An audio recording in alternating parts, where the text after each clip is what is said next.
7 Action News reporter Brett Cass joining us now live near that scene. And a vigil just wrapped up a short time ago there, Brett.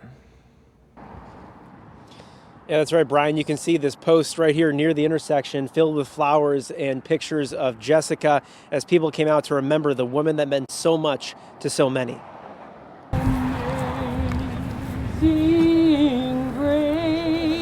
She was a great woman inside and out. That was my other half. At this corner in Southgate, surrounded by loved ones, Shane Johnson returned to the scene where his other half lost her life just 24 hours earlier. It was a matter of a second. It happened so quick. He and his fiancée, 35-year-old Jessica Strother, were crossing Fort Street near Superior Saturday night when a car flying by didn't stop. I tried to, reach, and I couldn't get her in time. And she got hit and she flew. Paramedics tried desperately to save his soon-to-be wife and also his soon-to-be daughter, since Jessica was nearly 6 months pregnant. I wish I could have done something, maybe talked a little longer before we walked. I don't know, go somewhere, took a different way. Shane says she was rushed to the hospital, but an emergency C-section was unsuccessful. Jessica also leaves behind a 17-year-old daughter, a cheerleader at Flat Rock High School, her teammates coming by in support. I was just talking to her mom yesterday at the cheer competition, and it was just blew my mind that I heard she was gone. And the cheer team, along with a number of family and friends, laying flowers near the corner where Jessica was killed, showing their love for her. She was well loved by a lot of people, and it makes me happy that all these people are out here for her. It's a love felt for Jessica that is helping Shane and family deal with this tragedy. And in memory of Jessica, they hope that love spreads to everyone else driving by. Just love the people you love. Don't hate. Because you're there, then you're gone. It's in a blink of an eye.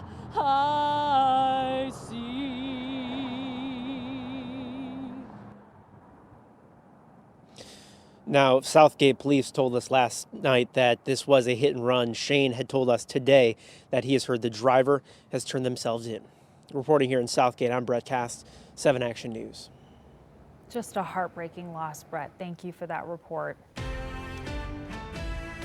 Millions of Americans on the move, thousands flocking to beaches in Texas and Florida for spring break. Health officials now fearing this could lead to another surge in cases, and they're warning everyone to continue practicing public health measures such as mask wearing and social distancing. Here's ABC's Zareen Shah. More than a year into the pandemic, and many Americans appear ready for life to return to normal. The TSA just broke a record, over 1.3 million travelers during one single day this weekend, the most since March 15th of last year. Downtown Savannah, Georgia, packed with visitors celebrating St. Patrick's Day. Try to have fun, while living in the midst of this pandemic, it is challenging, but, try to still have some sense of normalcy. Thousands are flocking to beaches in Texas and Florida. Police in Miami Beach working overtime to control the crowds. Florida's governor has signed an executive order canceling fines issued by local governments related to COVID-19 restrictions. One mayor disagreeing with Florida's governor. I don't disagree with what you're doing in principle. I think you're doing it too early. Dr. Anthony Fauci telling CNN caution is needed as states ease restrictions and lift mask mandates. By the time we get into the early summer, we really will have a considerable degree of normality, but we don't want to let that escape from our grasp by being too precipitous in pulling back. President Biden using the symbolism of July 4th to persuade Americans to get vaccinated. That will make this Independence Day something truly special, where we not only mark our independence as a nation, but we begin to mark our independence from this virus. The CDC reporting 2.98 million vaccines administered Saturday, a new record. More than 105 million doses now administered, on track to have the majority of Americans vaccinated by summer. Meanwhile, just days after signing the $1.9 trillion relief package, the president is preparing for what is being called the Help is Here tour. Those $1,400 COVID relief checks have already begun showing up in people's bank accounts, and now the administration wants to let people know what other benefits are available to them. Zoreen Shah, ABC News Los Angeles. The CDC has identified nearly 4,900 cases of coronavirus variants in the U.S. The vast majority of cases, around 4,700, are of the UK variant known as B.1.1.7. Here in Michigan, there are 616 cases of that variant. 24 states have reported cases of the South African variant, but there have only been 143 confirmed cases in patients to date here. The CDC admits the numbers do not represent the total number of cases in the U.S., just those found by analyzing positive samples. Michigan is taking steps forward when it comes to vaccinations this week. It has been announced that by April 5th, everyone over the age of 16 will be eligible for a vaccine. But there are still some people who have been eligible for weeks already and still cannot seem to get an appointment. So we looked into possible options. The problem has mostly been fueled by high demand and low supply. On Friday, Lieutenant Governor Garland Gilchrist told 7 Action News that the state is seeing a large increase in doses every week. With 3 vaccines now being distributed, he hopes this will be a problem of the past. We know that people have been eager. Their demand has been high for this vaccine, and that's a good thing. And now we're working to make sure that supply rises to meet that demand. Starting March 24th, Ford Field will open up as a regional vaccination site with plans to give up to 6,000 shots a day for 8 weeks straight. Anyone in southeastern Michigan currently sitting on a waiting list will be able to get a shot at this clinic. Now, appointments can be made through Meijer starting tomorrow. Crowdsourcing is another option. There's a group on Facebook called Detroit Area Vaccine Hunters Michigan. Volunteers in that group will answer your questions and help those looking for find appointments in their area. And if you are looking to get a vaccine, keep in mind you may have to schedule an appointment weeks in advance. You can find more information on WXYZ.com. The pandemic has taken much from many of us. Loved ones lost, major life events canceled or pushed back, and simply not being able to embrace family members. And with more people vaccinated, that distance for some is disappearing, like it did for one Metro Detroit family today after a year of persevering. Bobby Daniels, the hospital wristband, a symbol of the additional struggle through the pandemic. His daughter Florence. We found out that my dad had lung cancer.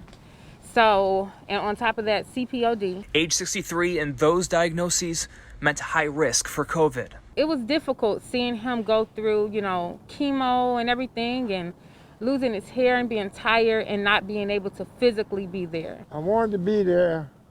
I wanted to go to them, but I couldn't.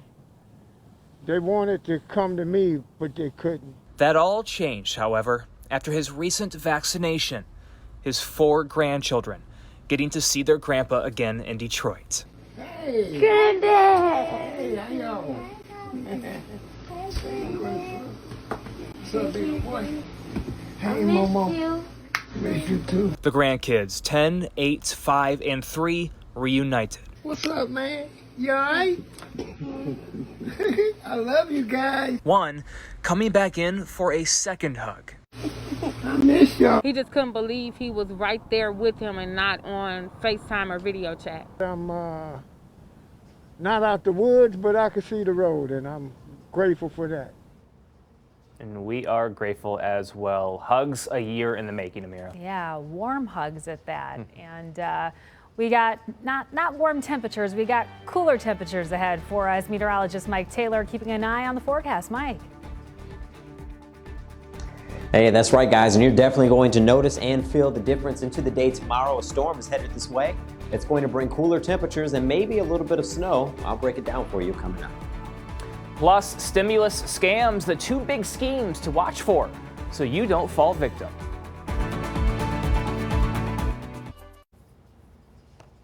Only on 7 tonight, an urgent warning from the Detroit FBI as cases of fraud increase. The warning tied to the newly passed $1.9 trillion federal stimulus package. 7 Action News reporter Simon Shakehead exposes the crooks targeting us all. Now more than ever, the FBI is warning of scammers stealing millions in economic stimulus funds, and they're explaining how in one way or another, we're all being victimized. They're taxpayer dollars meant to help Michiganders recover from financial pains of the COVID-19 pandemic. Anytime there's a significant amount of money coming in, bad guys are going to find a way to steal it.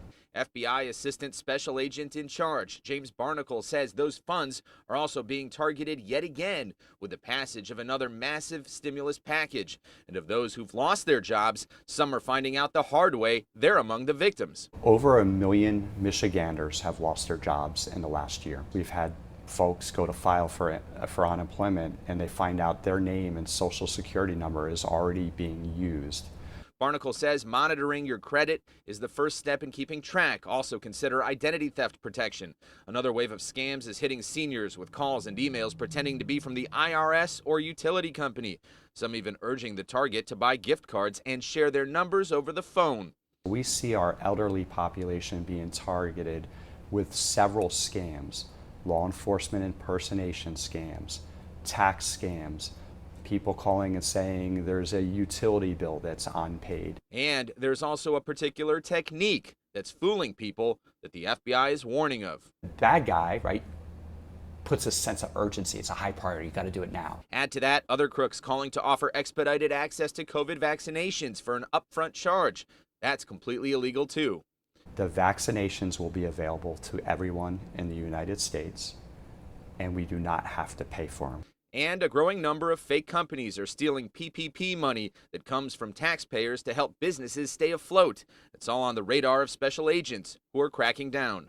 The funds are limited, and we have bad guys coming in and stealing those limited funds. So therefore, the funds are getting to the folks that need them. The FBI also says if you're not sure if the person calling you on the phone is a scammer, simply hang up. Look up the official number to that company or agency and call them back. It's one way to avoid becoming a victim. Simon Shayket, 7 Action News.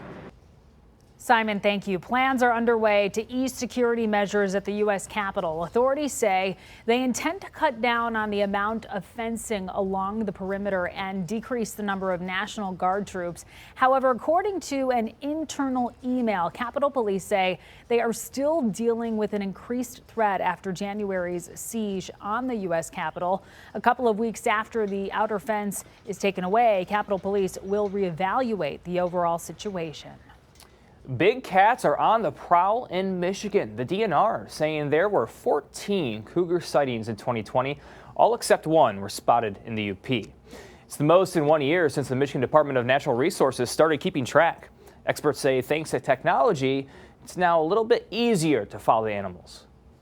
But now with trail cameras and everybody just having a cell phone in their pocket that can take pictures, it's making it a lot easier for us to document when these animals show up. Cougars are native to Michigan. Hunting and the change in the ecosystem has contributed to the population change. A year ago, all of our lives suddenly changed. A group of strangers in Madison Heights decided to jump into action to help their neighbors. It started as a temporary resource that's turned into a nonprofit helping hundreds of families. And 7 Action News reporter Jennifer Ann Wilson shows us how they're helping and how you can help too. This little pop-up pantry started off as a table in somebody's front yard, but as the pandemic stretched on, this little idea grew. When the stay-home order was issued 1 year ago, a few people in Madison Heights launched a pop-up neighborhood food pantries. They wanted to ensure their neighbors had enough to eat during what they thought would be a short shutdown. We know a lot of our children in the schools rely on the food from the schools for their meals. So it just happened so fast, and it has just grown enormously in the last year. As the stay-home order was extended again and again, the Madison Heights pop-up food pantry grew, as did the group of volunteers. So many donations were dropped off, Central Church on 12 Mile offered a place to store all the food. 22 tons of donated food was given out in the last year. And hundreds of families needed it. In 2020, they provided 11,000 neighbors with food and essentials. When I say essentials, it would also be things like maybe if they need dog food or cat food or diapers or laundry detergent, that kind of thing. Now, 1 year into the pandemic, they are a full-blown nonprofit with half a dozen drop-off donation locations.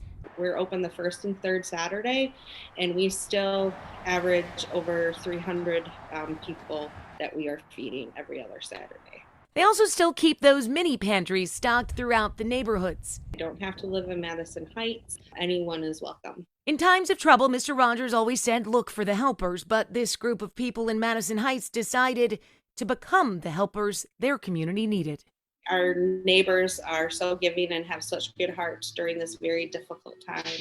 It's, one of my blessings of 2020.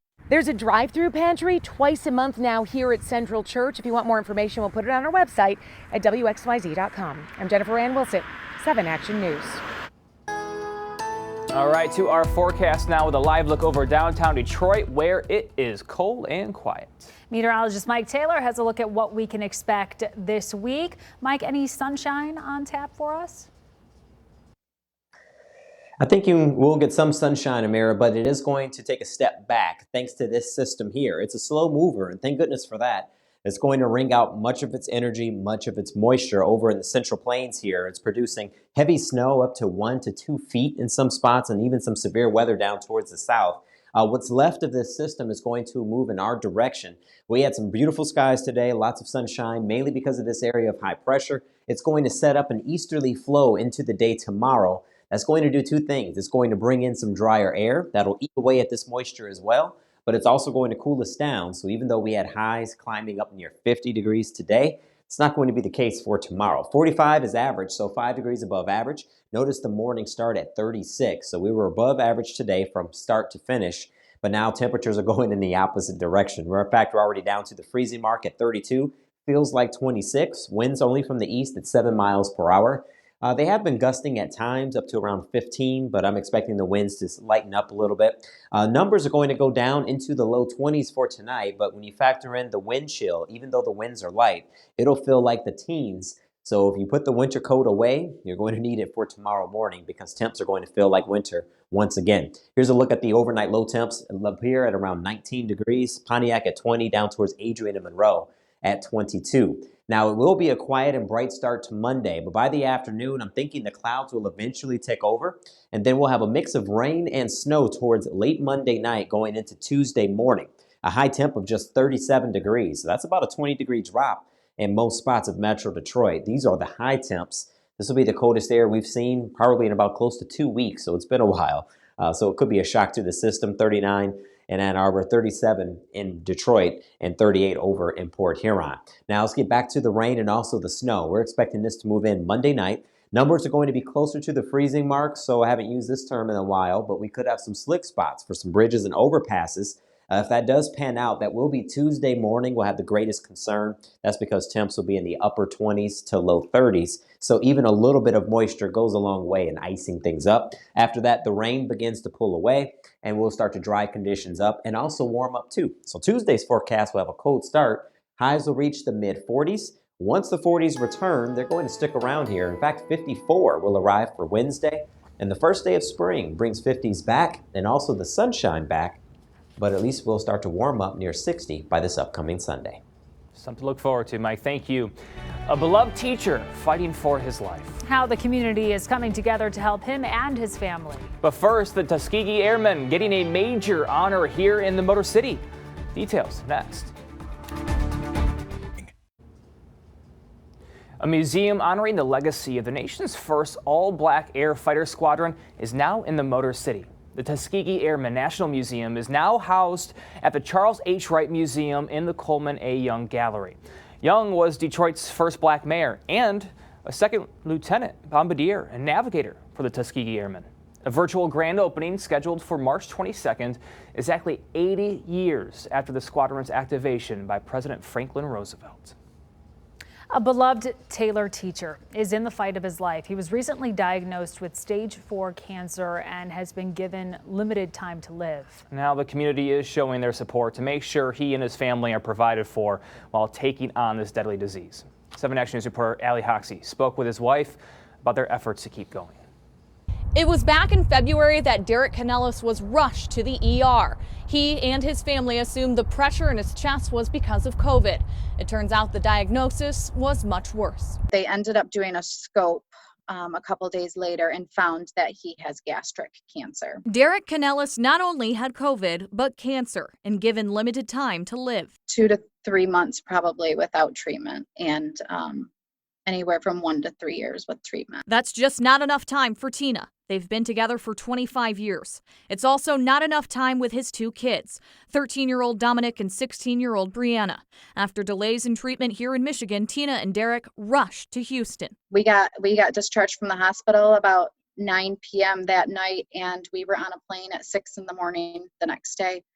We came to Texas, to MD Anderson. We went right to their emergency room. While the fight continues in Texas, efforts are underway to make sure the beloved teacher and his family are taken care of. It's just, I can't even put it into words how fabulous the man is. Liz has known Derek since he started teaching 18 years ago. He's currently a 4th and 5th grade teacher at Taylor Parks Elementary. He always goes above and beyond. I mean, doing a Google Meet with them from his hospital room, being there for them.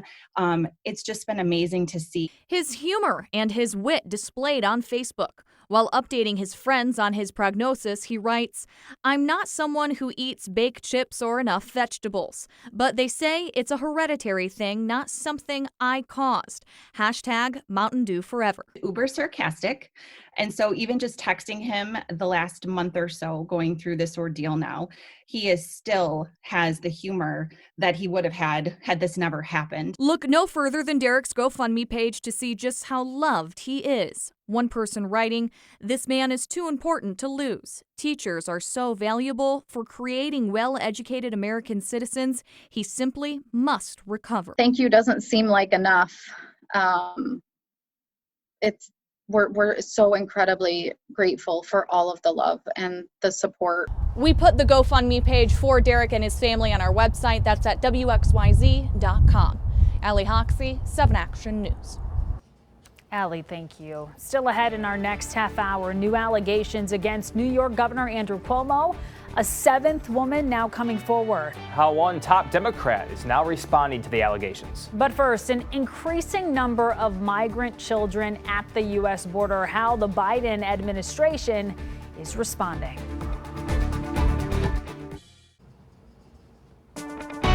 Taking action for you. 7 Action News at 10 starts right now. Tonight, American eyes turning back to the border. FEMA will be deployed to help with the influx of unaccompanied minors hoping to gain access to the U.S. Thank you so much for staying with us at 10. I'm Amira David. And I'm Brian Abel. Minors are typically transferred to Health and Human Services, but the number of children and teens arriving at the border has exceeded shelter capacity. ABC's Mary Alice Parks now with details.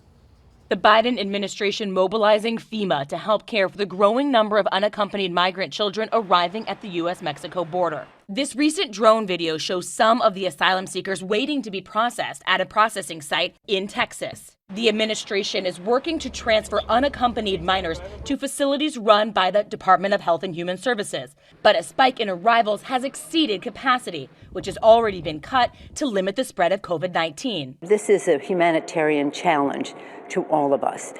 What the administration has inherited is a broken system at the border, and they are working to correct that in the children's interest. The influx of children and teens arriving at the border comes after the Biden administration reversed some of the restrictive policies put in place by the Trump administration. We'll be traveling to the border myself with the 12 other members to see firsthand, to come back with solutions, to make sure our border is secure, but to make sure we can end this crisis that Biden has created.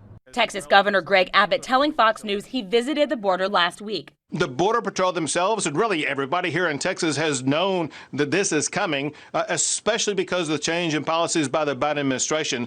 Democratic Congresswoman Veronica Escobar saying the situation is unacceptable, but on CNN defending the Biden administration. What we are seeing today is the consequence of 4 years of dismantling every system in place to address this with humanity and compassion. Homeland Security Secretary Alejandro Mayorkas said FEMA will support a government-wide effort over the next 3 months to safely receive, shelter, and transfer minor children who arrive alone at the U.S. border. Mary Alice Parks, ABC News, Washington. House Speaker Nancy Pelosi is the latest lawmaker speaking out about New York Governor Andrew Cuomo's sexual harassment allegations. Cuomo is facing multiple allegations of sexual harassment and unwanted advances from at least 7 women. He is also the subject of an impeachment investigation. Today, Pelosi said women should be believed, but stopped short of calling for Cuomo's resignation. While Cuomo has apologized for making anyone feel uncomfortable, the Democrat has maintained that he, quote, never touched anyone inappropriately. Turning now to a historic winter storm marching through the West. The powerful storm dumping over a foot of snow in Denver. Heavy snow and strong winds making the roads treacherous. At the Denver airport, more than 2,000 flights canceled. In Texas, the same system bringing flash flooding, dangerous thunderstorms, and multiple tornadoes. Just south of Amarillo, drone video showing significant damage from a possible tornado. Roofs of homes left in shreds and a cell tower destroyed. Here at home, our weather remains pretty quiet, and you are taking a live look over Mount Clemens where temperatures are quickly dropping, so it's getting colder. It is getting colder. Meteorologist Mike Taylor has a look at what we can expect this week. Up and down, Mike? Yeah, that's right. But we're going to start with the downs. Temps are going to be into the 30s, even the 20s at times. We're already almost there. We're at 32, so the freezing mark feels like 26. Winds from the east, and that easterly wind will be with us for the rest of this evening into the overnight and also for tomorrow morning, too. So here's a look at what you need to know. We'll call it a chilly setback. Temps are going to be the coldest we've seen in nearly 2 weeks across Metro Detroit. We're talking about highs only in the mid to upper 30s for Monday. Once we get towards Tuesday, we'll start to recover. But before we can recover, a wintry mix will be possible. We're expecting that to move in Monday night into Tuesday morning. So that could cause some slick spots for the Tuesday morning commute, thinking you'll be okay for Monday. But jumping ahead, spring is in the forecast, figuratively and literally. Next Saturday is going to be spring. Temperatures bounce back into the 50s, even the 60s will be a possibility after next weekend. In the meantime, though, it is going to be cold. Numbers go down into the mid to low 20s. That's the actual temp. When you factor in the wind chills, though, you'll need a heavier jacket for tomorrow morning. You're not really going to need it for the drive home, but it will still be chilly out there. Just showing that the numbers are going to start off across Metro Detroit in the low 20s, even the teens. A summary of your Monday, 37. That's the best that we can do tomorrow. It will be breezy at times, so we will have a wind chill value too. And then the rain and the snow moves in, mixing maybe with some sleet and freezing rain. That's going to be late Monday night going into Tuesday morning. It's really the only setback over the next 10 days. Coming up, we'll take a look at the 10-day forecast and we'll preview what the first week of spring is shaping up to look like. So far, it looks like it's going to be pretty good. Back to you. Good tease there. All right, Mike, thank you. IKEA making big changes to one of its most notable items. How the store's massive catalog is being transformed, that's coming up. Plus, have you started your spring cleaning yet? We're going to show you some of the easiest ways to get the most cash out of your unwanted clothing, shoes, and kids stuff so you don't waste your money.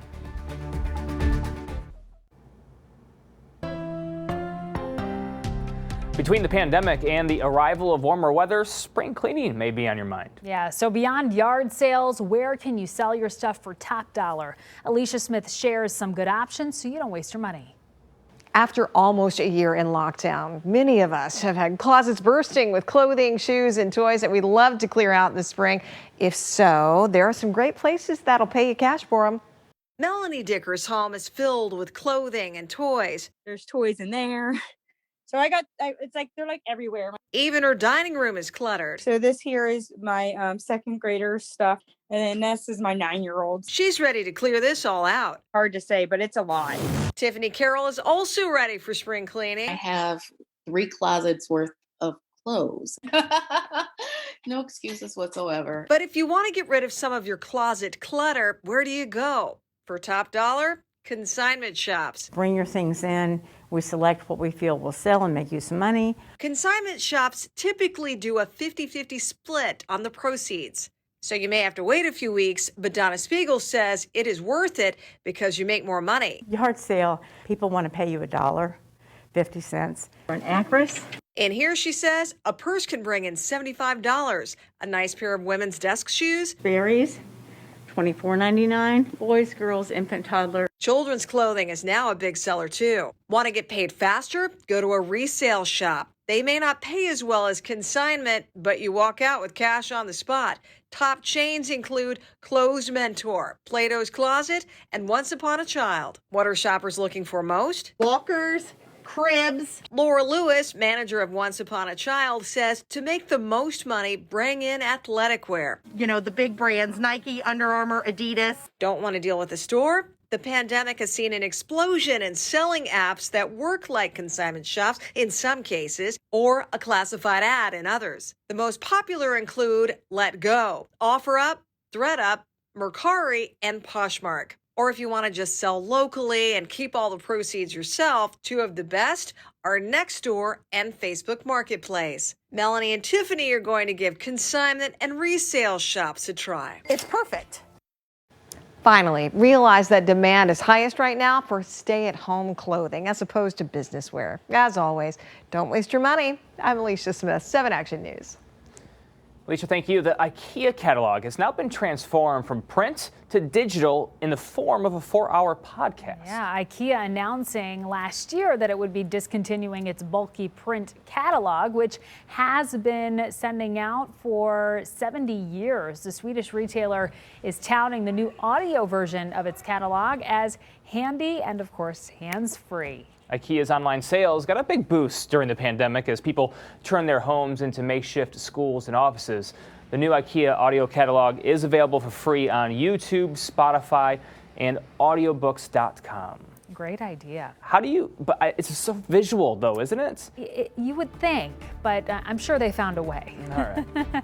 Well, the bracket is set and March Madness gets underway later this week. While Michigan's draw wasn't a surprise, it was where Michigan State ended up. That raised some eyebrows.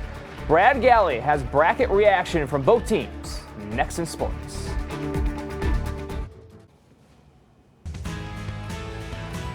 Michigan is a #1 seed in the NCAA tournament. We expected that for weeks now. What's next is going to be much more of a test without Isaiah Livers. The Wolverines celebrating as they found out.